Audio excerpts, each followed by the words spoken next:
8 a.m. in the Mile High City on this Wednesday, November 5th, 2025. Good morning, Denver, Colorado. You've tuned into the Jeff and Bill Show, News Talk 710 KNUS. I'm your co-host, Jeff Hunt, along with Bill Thorpe, bringing you the freshest insights, hottest takes from the right, left, and center. Joining us in just a few minutes will be Senator Barb Kirkmeyer.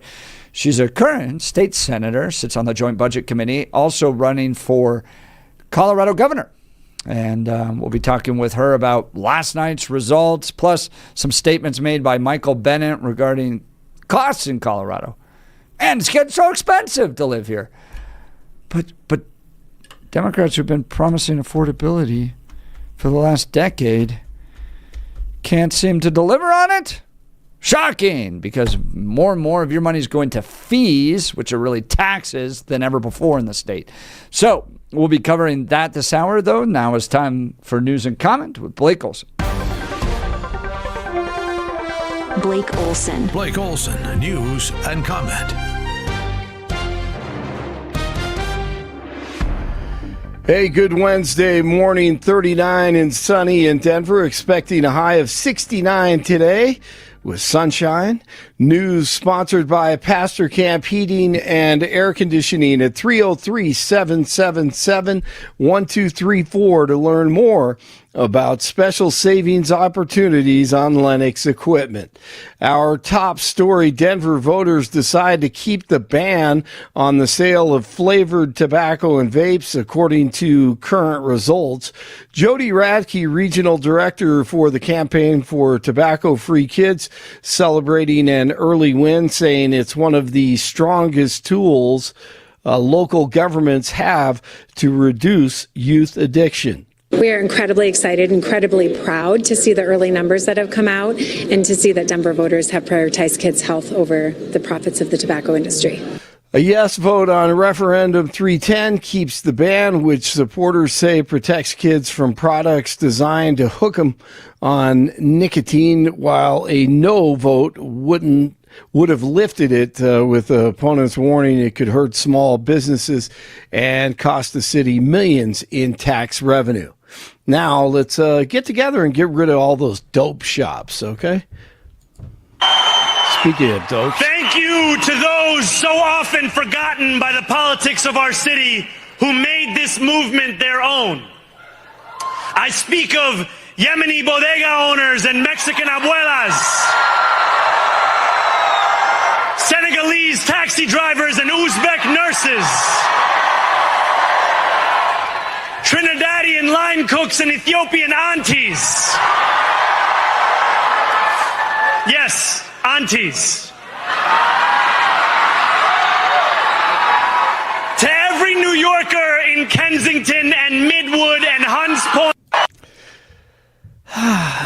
The good thing, he doesn't play identity politics.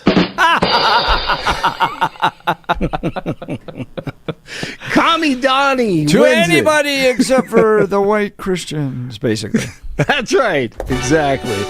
Oh, yes. Yes.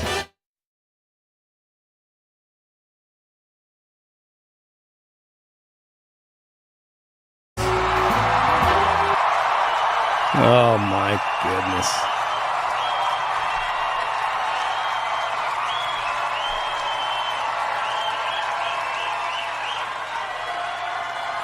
So hear me, President Trump, when I say this. To get to any of us, you will have to get through all of us. Okay. I don't even know what that means. Gosh. Start Just spreading the news.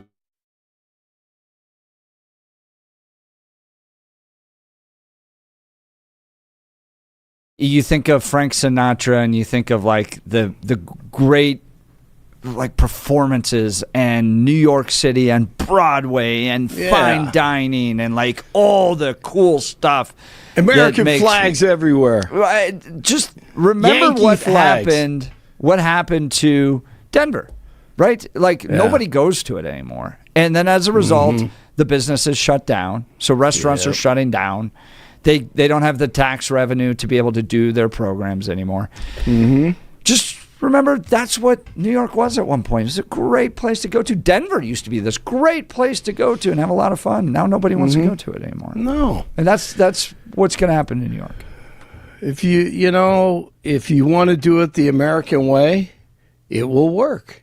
And that means the government doesn't control your life. And that is what this guy's all about. Here is Scott Jennings on CNN. He went after everybody that he thinks is a problem. People who own things, people who have businesses. He said an interesting quote, "No problem too large for government to solve." Or too small, important. And so when you think of the world that way, that every problem, no matter how small or how large, is something for government to do, let me just decipher this for you. Tax increases as far as the eye can see, which means the people who need to provide jobs to the young people that you say need jobs are going to flee as quickly as they possibly can. I think this was a divisive speech, and he clearly sees the world in terms of the people who are oppressing you and the oppressed. And he said the oppressed are now in City Hall. That's right. Democrat Abigail Spanberger won the Virginia governor's race, and Democrat Mikey Sherrill won the governor's race in New Jersey. A horrible night for conservatives. DJT says it's time for Republicans to terminate the filibuster amid the Schumer shutdown. We're on day 36 right now. Real quick, before we go back, Democrat Jay Jones won in the Virginia Attorney General's race. Oh, I forgot that one also. At this point, can we just threaten our political opponents' children via text message and just get elected? Yeah. Is that what the Democrats have demonstrated? Dude, they can say anything and do almost anything. That was a guy that called for the death of his children's political opponents. Right. So and then Democrats voted him in. So yes, we're now past the idea of being kind and tolerant to our political opponents, right? Exactly. So inclusive, wide open. Just call for the death of your political opponent's children. Absolutely. You can be elected. Jeez. I just don't want to hear about rising rhetoric from the left anymore. Right. You listen to that speech over and over. Yeah, they voted in a guy that had no problem calling for the death of his political opponent's children. No conscience. But they don't like the tone of DJT. They don't like his tone. It's his tone. I don't like, it's incredible. All right, a tragic UPS jet crash in Louisville on Tuesday, Muhammad Ali Airport. That crash killed at least 9 people. They're still looking for bodies. The crash sent a massive fireball into the air over the airport, and smoke from the fire lingered for hours. The MD-11 was loaded with some 38,000 gallons of fuel as it took off. The jet had 3 crew members on board when it exploded. I mean, the video is just horrific. It resulted in damage to a number of nearby buildings. The Supreme Court will hear arguments today over the legality of DJT's tariffs. The court's decision could have massive implications for American consumers and businesses, the economy, and the presidential authority. Lightning at the Avs last night, and the Avalanche win it in dramatic fashion. They hold off the Lightning 3-2. Dion is going to go with the freshman Julian Lewis at quarterback. They take on West Virginia early in the morning. He says they play better in the morning at West Virginia, 10 o'clock Mountain Time. That'll be noon there. He talked about his coaching staff and Lewis. He's a young kid. We're going to make young kids' mistakes, but it's up to the staff to get him prepared, to get him ready so he could be concise and precise. He has to make quick reads and get the ball out of their run when he feels pressure, and just be himself. Just do what you've been doing your whole life. 36 in Superior. It is 38 in Centennial. It's 39 in Denver. Jeff and Billy continue. Blake Talk 710 KNUS. Pretty good looking November weather. It'll be a mix of high clouds and sun and very, very mild. We're going to be well up into the 70s today, 30s and low 40s tonight. A little bit cooler, sunny and a little breezier, 65 to 70 Wednesday, lower 40s Wednesday night.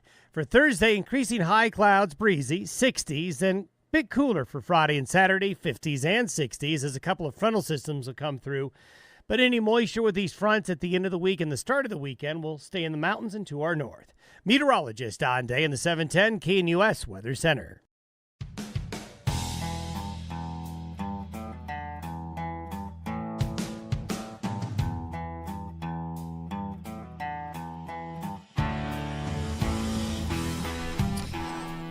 Welcome back to the Jeff and Bill Show. People texting in 1468. Since I moved to Denver, the rent has skyrocketed. It used to be $350 a month. Now it's $2,000 a month.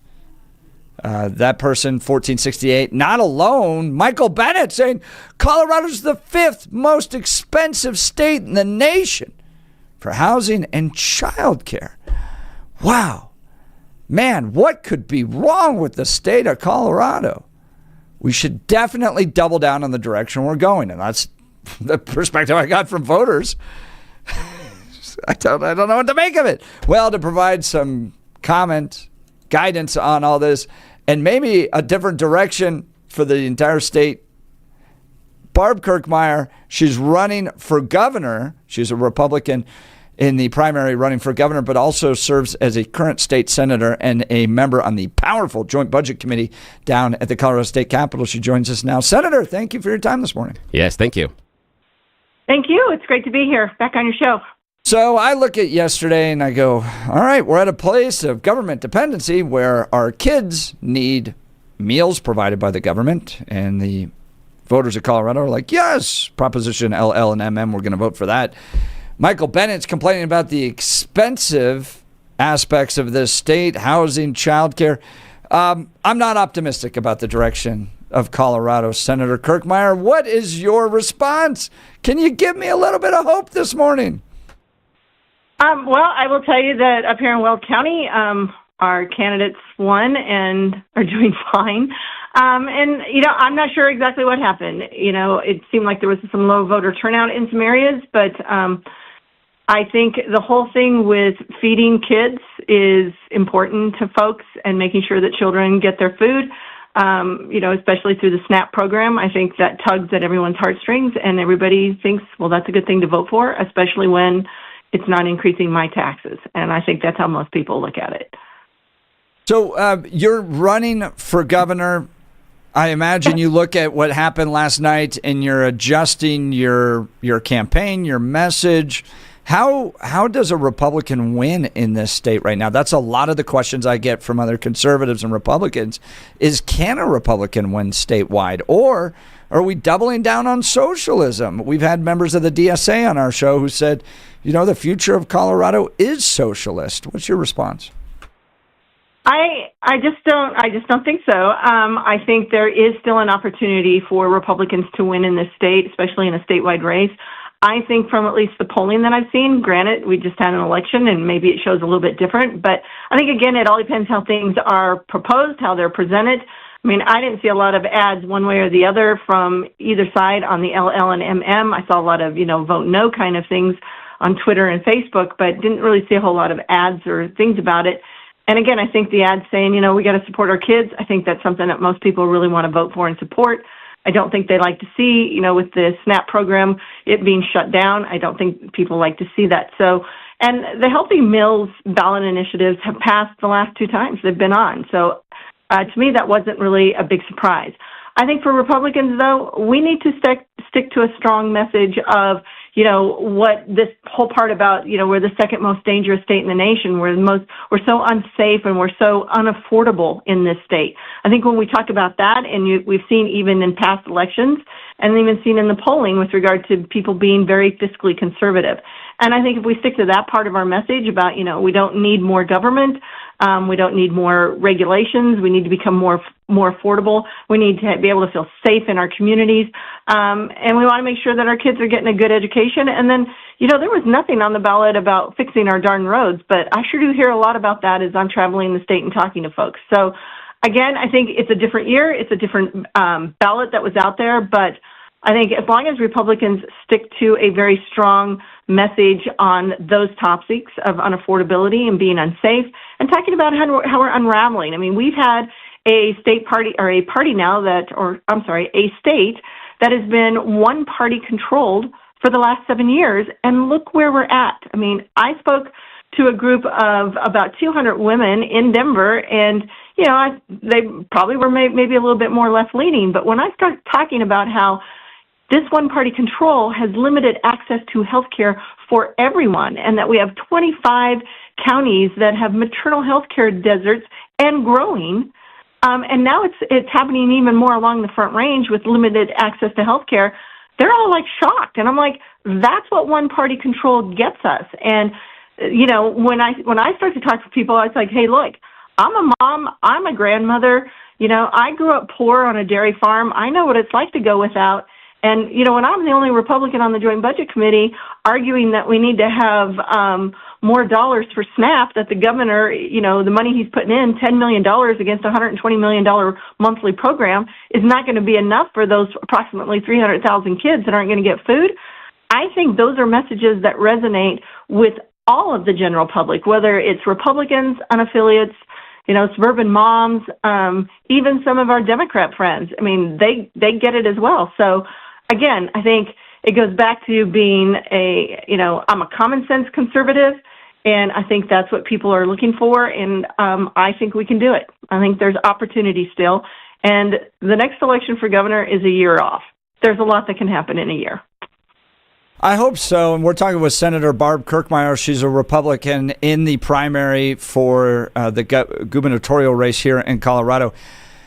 I just, I go down to these rallies. I go to the Bernie Sanders and the AOC, and they definitely recognize a problem.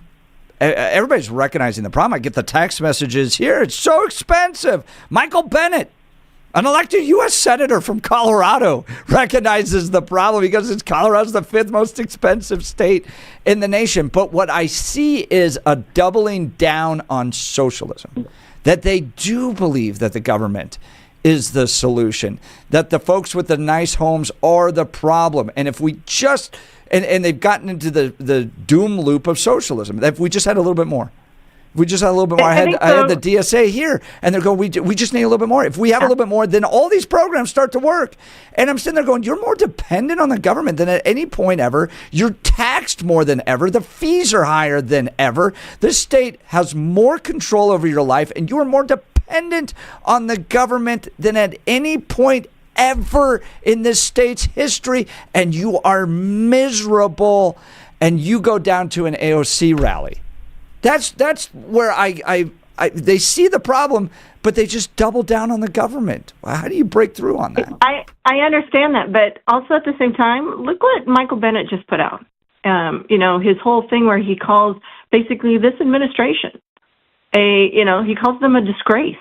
I mean, he said a few other words in there, but he's very indignant about what he's saying. I mean, he talks about how we're one of the most unaffordable states in the nation, especially when it comes to housing and childcare. And then he goes after his own party. I mean, he realizes he's got to know, and he knows it, that his own party has caused this problem of where we're unsafe, and we're one of the most, one of the most unsafe states in the nation, one of the most unaffordable. You can't afford childcare. And he goes after his administration and calls out his own administration, again, calling them a huge disgrace. And he's just like going after his own party on this. So I don't know what polling Michael Bennet is seeing, but he's certainly seeing probably some of the same things I see. And now he's starting to call out his own administration. And at the same time, he's saying, well, we can't have, he's trying to sound like he's a moderate by saying, well, we've got to work with local governments. But then I went and looked on his webpage, and he talks about housing approvals need to be faster and more predictable by cutting red tape and remove unnecessary hurdles. Those are all things that this one-party control has put in place, but it's also something that's controlled at the local government level. So it sounds to me like he's saying, talking out of both sides of his mouth kind of thing. But again, you've even got a U.S. senator who has basically done nothing in his last 17 years of being in the U.S. Senate, calling out his own party who's been in control for the last 7 years. So, I guess yesterday was not that great on some areas for Republicans, but at the same time, I think Democrats know that there are some vulnerabilities there. And again, we're going to have to stick to a very strong message of, this unaffordability and unsafe Colorado that we live in and how we're going to make things better and not just give people, some mumble jumble talk from Senator Bennett, but at the same time, he's condemning his own party, essentially saying they're a disgrace for what they've done in the last 7 years. That's Senator Barb Kirkmeyer. She's running for governor here in Colorado. She's part of the Republican primary. Senator, do you think it'll be Michael Bennett? My sense tells me that the opponent's going to be Phil Weiser. And when we had Deep Singh Badesha, who's a card-carrying member of the DSA, saying in these rooms, in these Democrat rooms, the energy is behind Weiser right now. What's your take? Who do you think the Democrats are going to pick? I think they end up picking Bennett. But, again, I could be wrong. I'm not the Democrat caucus. Yeah. But just go back to the first time Governor Polis ran. He was number 3 coming out of the assembly, out of his Democrat assembly. Interesting. Terry Kennedy and Mike Johnston, wasn't it Mike Johnston, the mayor, was ahead of him.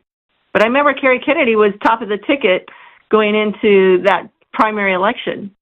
And Polis had to spend a lot of money, and he beat her. So remember, it's who knows. Everything's on the table. You should never take anything for granted. I don't know, but it looks to me like Michael Bennett is the front runner in that group, but we'll see.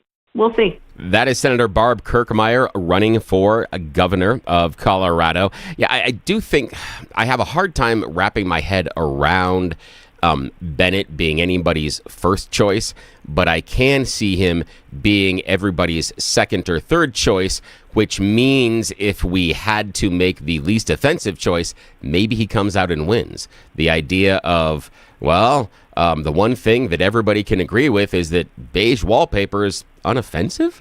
That's not that everyone's in favor of putting beige wallpaper in the house, but it's beige wallpaper and isn't necessarily going to clash with anything else. So maybe he wins by being beige wallpaper. That's a weird one. Okay, Senator Kirkmeyer, got a question for you.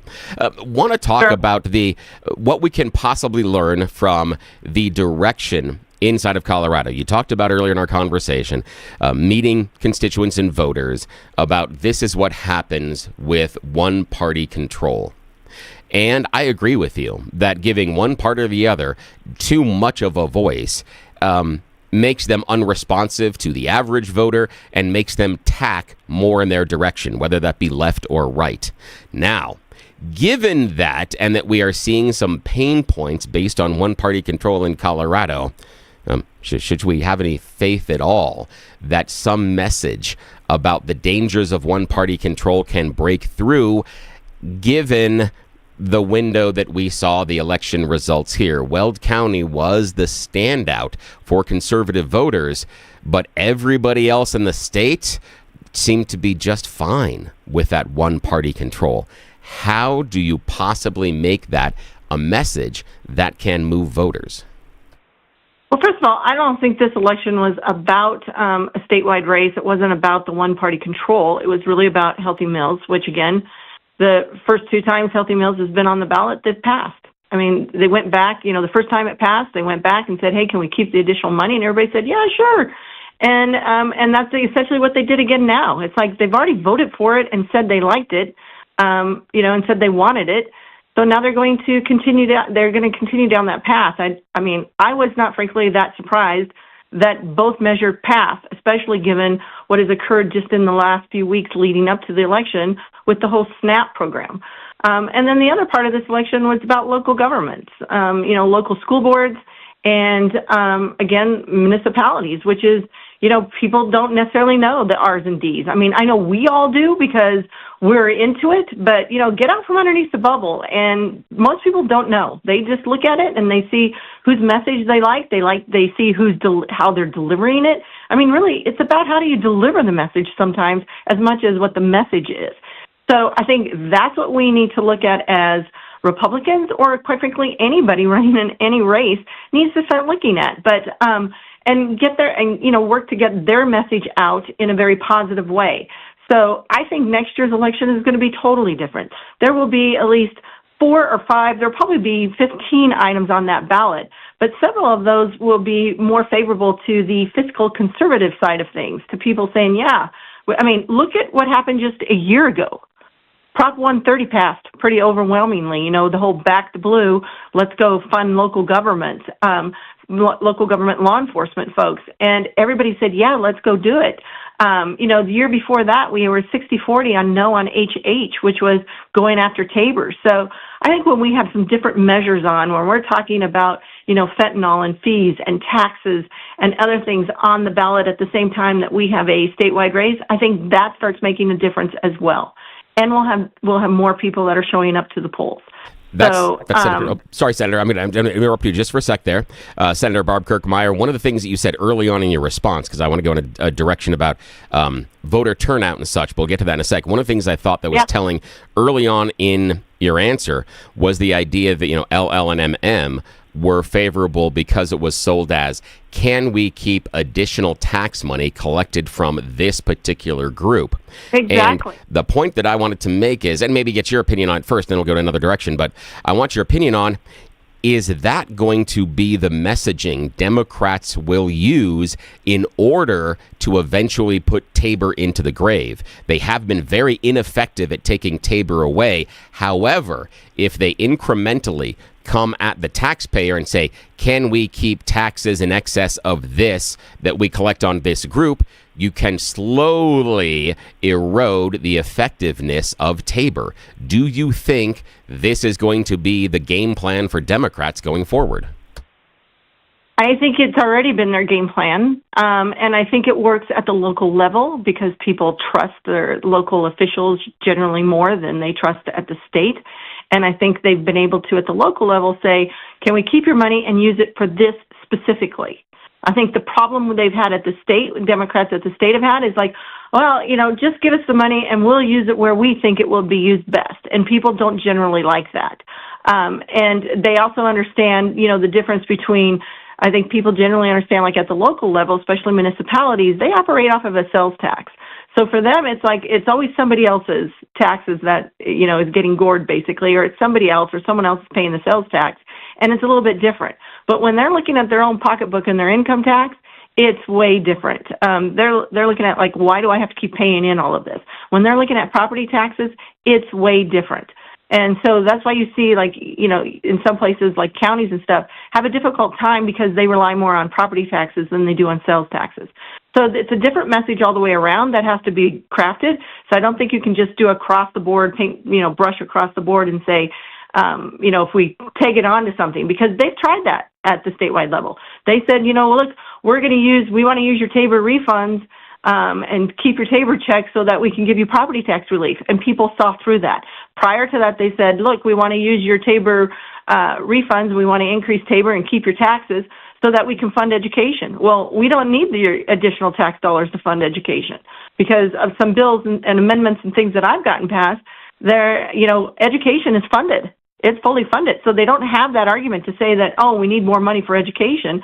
We're fully funding it as required under the Constitution, and even more so to make sure that the governor couldn't come in and keep trying to cut education. So, you can't come in with this laundry list and say, like, at least I don't believe so, or because this is where I'm going to go attack them if they try to go after Tabor again, is, come in with a laundry list and say, well, we want to use it for all of these things we think. And, and then I'm going to say, well, you're already supposed to be doing all of those things.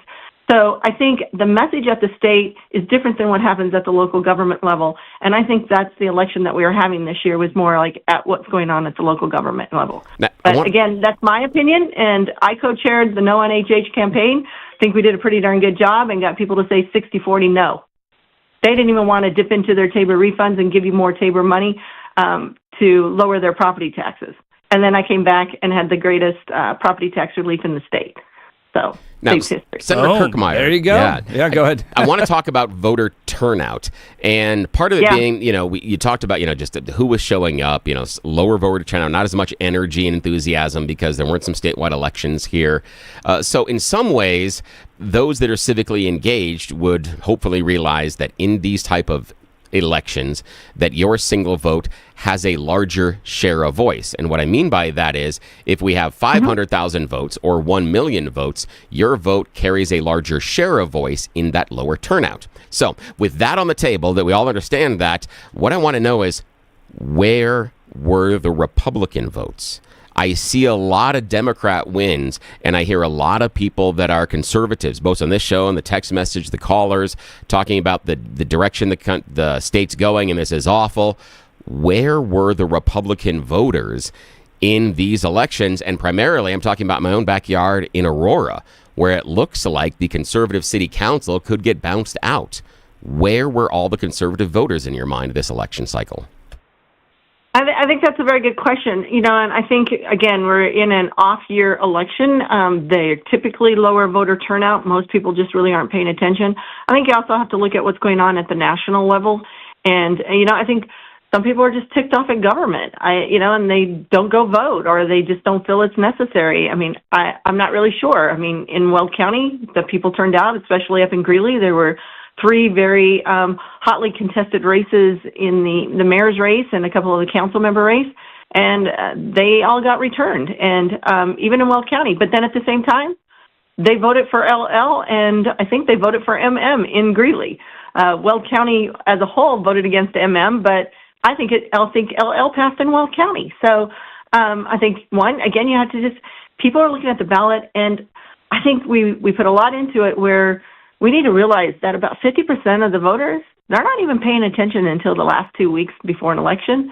And in an off-year election, most of the time people are like, oh, we got an election coming up? They're just not paying that much attention. There's not as much money spent in off-year elections and odd-year elections typically.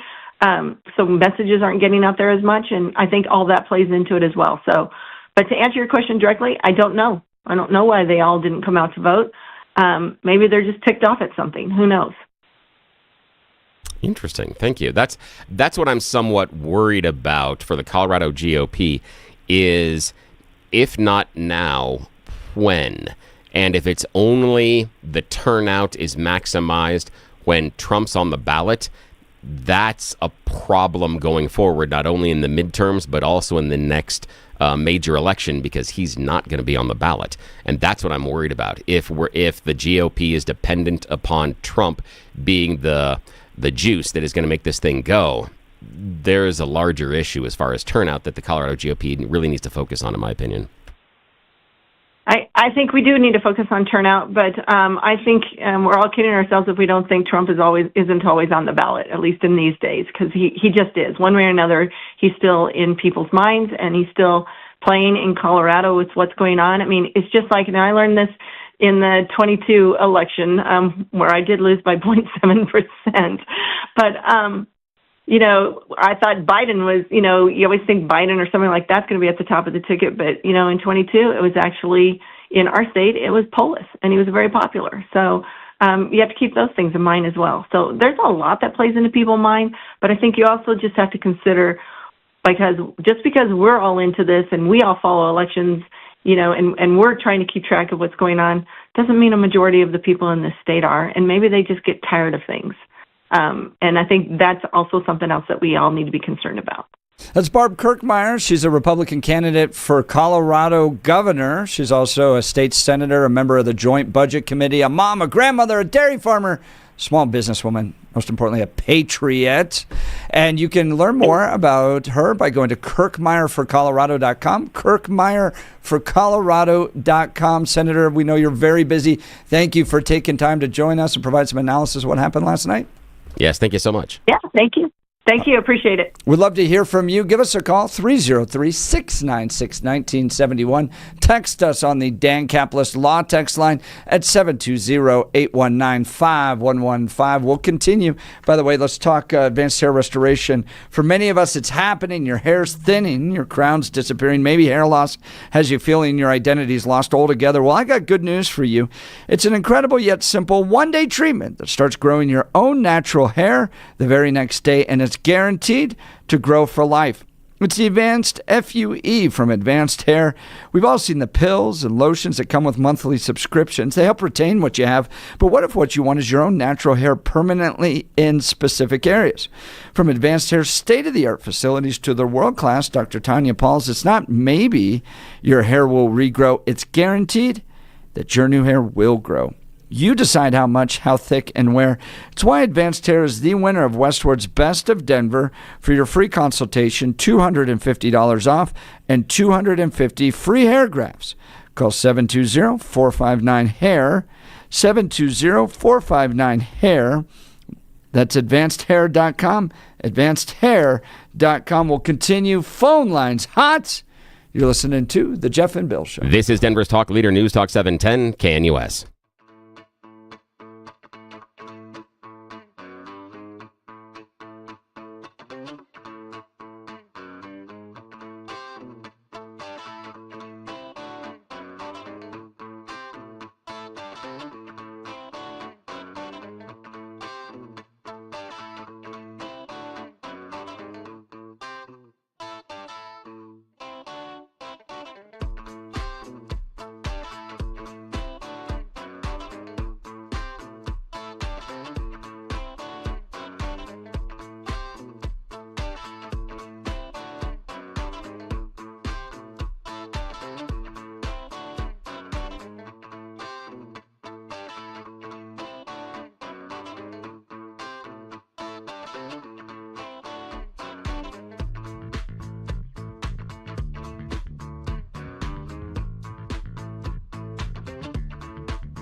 Welcome back to the Jeff and Bill Show. Phone lines are hot as we wrap up a conversation with State Senator Barb Kirkmeyer running for governor of Colorado. Can she turn things around? It's 1 year before an election that'll be statewide. Can Republicans, do they even have a hope and a prayer I think the state's just full of socialists. All right, let's go to Abel in Weld County. Good morning, Abel. You're on with Jeff and Bill. Yeah, morning. Thanks for the call. Good morning, guys. I just want to give you guys a little of my, political view. Voted for Trump the last 3 elections, so I am a Trump supporter. And I know Kirkmeyer from Weld County. I know her background. I'm just concerned that we got another lifelong political person that is running for governor. Just really concerned of some comments that I did hear about how she doesn't support Trump. And that to me is just really concerning. And I would like to hear more about her to see where, what her disagreements are and what are things that she can do a little better than Trump is doing. It just seems to me that Trump, being an outsider coming into the political arena, has basically done everything that he ran for. And to me, as a taxpayer and a voter and a Republican, began my career as a Republican. Now I'm independent just because of the political scene here in Weld County and also Colorado. I just don't think we have many choices that really appeal to me. A 57-year-old Coloradan. I'm a transplant from Texas. Yeah. Now, Abel, I got a question for you. You were a Republican and now you're unaffiliated. Why? Yeah. What was the reason? Because that means you had to make the affirmative choice. You had to go down and change your registration. What was that moment or the reason that you decided to leave the Republican Party? And I'm asking because I did the same more than 20 years ago. So I'm just curious about what your motivation is. Then I've got another question for you. Well, I think my biggest concern was I was just voting by name, and the Bushes. I really liked Reagan, but of course he was an outsider coming in. But some of the individuals that became presidents, and I was voting more on name recognition and not really policies. And now that Trump is in and he's disclosing some of the dirty laundry that are tied into some of these families, it just made me realize that, you really have to go do your homework and not listen to the local media. The local media. We're local media. Hey. I'm teasing you, Abel. Dude, I'm teasing you, man. I'm just pulling your chain. Now I got a question for you. Now, just for the conversation here, I may disagree with you on some of Trump's successes, but that's not germane to our conversation. What I'm focusing on is Trump and his success and brand in Colorado, because Senator Kirkmeyer and any other GOP candidate does have to get elected here, not nationally. Yeah. And Donald Trump has always been underwater here, and it's one of the states in which he loses the largest share of the voting population. So would it be intelligent for Senator Kirkmeyer or any other GOP candidate to cozy up to Trump, given that there is a dislike, and again, over the larger electorate? And again, if you're a Republican, you need some of those unaffiliated to vote for you. So is the advice to cozy up to Trump really going to get someone elected in Colorado, given how Colorado feels about Trump as a whole? No, because unfortunately you're fighting an uphill battle with the majority of the votes coming out of Boulder, Denver, all the populated areas, Fort Collins. Colorado Springs. I can go on and on, but those areas just don't seem to the voting population is Democrat, and they're not going to see eye to eye with anything that Trump is doing right now, and that's basically a downfall. I don't think anybody here in Colorado has the right formula, and unfortunately, in my opinion, Donald Trump has. He's pretty. I have a mother-in-law and father-in-law that farmed in east of Milliken. They have a farm. They've had it there for about 100 years, homesteaded. They were just, their opinion is Donald Trump's really abrasive. We don't like his style of communication, but he's doing what he voted on, what he put on the ballot that he was going to do. And they've turned and decided, you know what, we like what he's doing.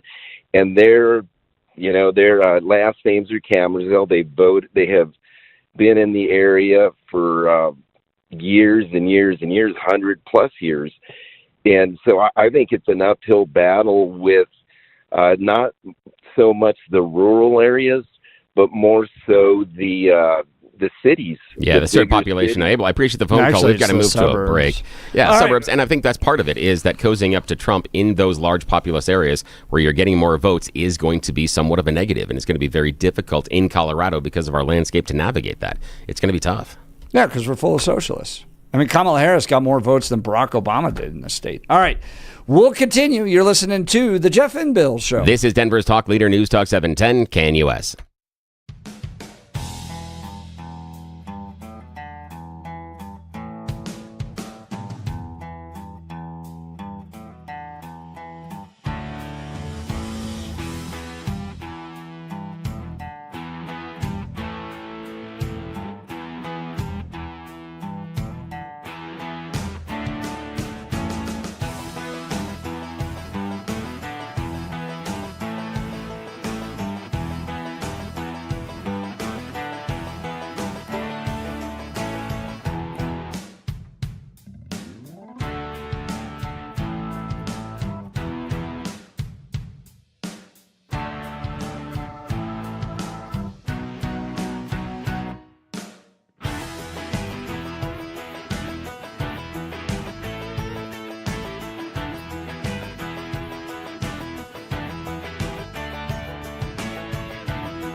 Welcome back to the Jeff and Bill Show as we analyze last night's election results. Colorado doubling down on the Democrat direction of the state.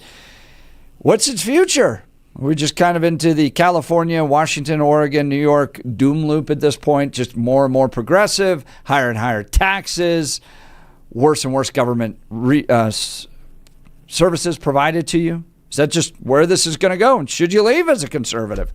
Let's go to Barney in Denver. Good morning, Barney. You're on with Jeff and Bill. Barney, morning.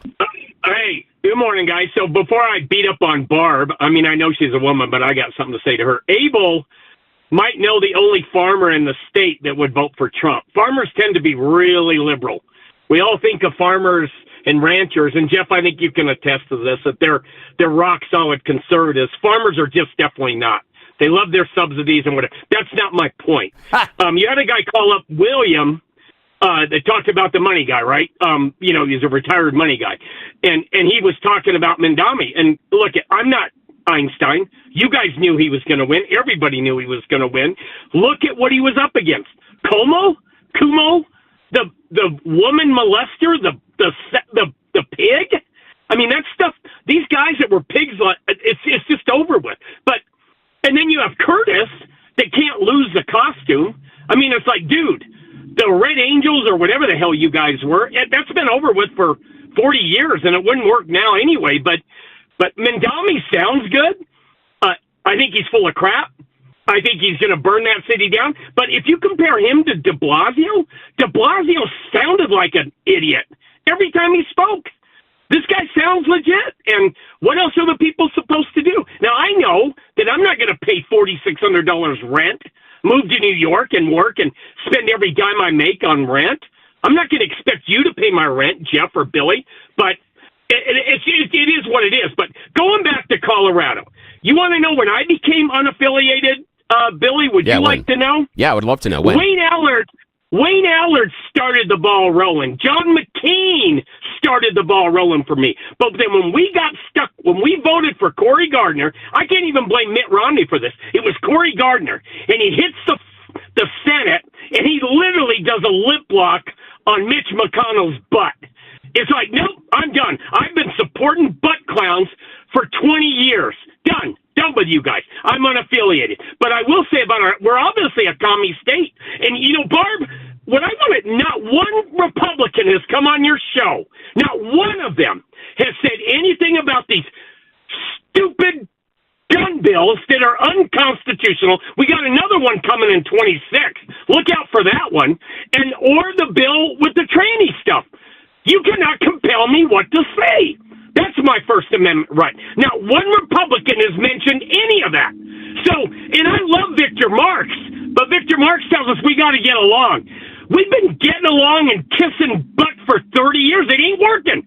So maybe a conservative is not going to win, but somebody like Barb, and when you've got guys like Dick Wadham still running the party, you guys you don't stand a chance because you have unaffiliateds like me that are still ticked off, and we're sick of it. We can't have any conservative talk out of any of these people's their mouth.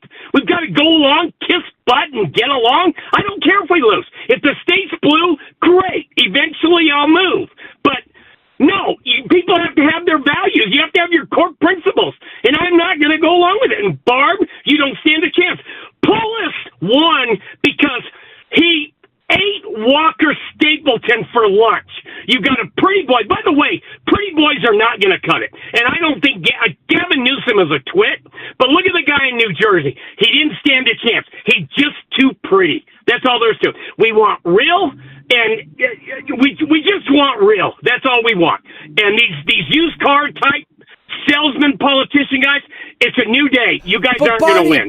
Barney, and I appreciate you the no on the butt clowns. Sorry. But I don't know. Danielle Jurinsky is about as real as you could get. Like, Danielle is so honest, and she moved people out of apartments or being intimidated by Trenda Aragua. No, she's awesome. No, she's awesome. She's awesome. Is Danielle going to come after my guns? Is she going to come out there and say, oh, you can't have no black rifle? I don't think so. Anybody that it's not about getting a gun. This isn't the Wild West, but the bottom line is, man, for me, it's abortion and the Second Amendment, buddy. That's all there is to it. All right, and Barney, we got a break here. It was a thanks, lot of Barney. fun. It was so much You're fun. listening to the Jeff and Bill Show. This is KNUS.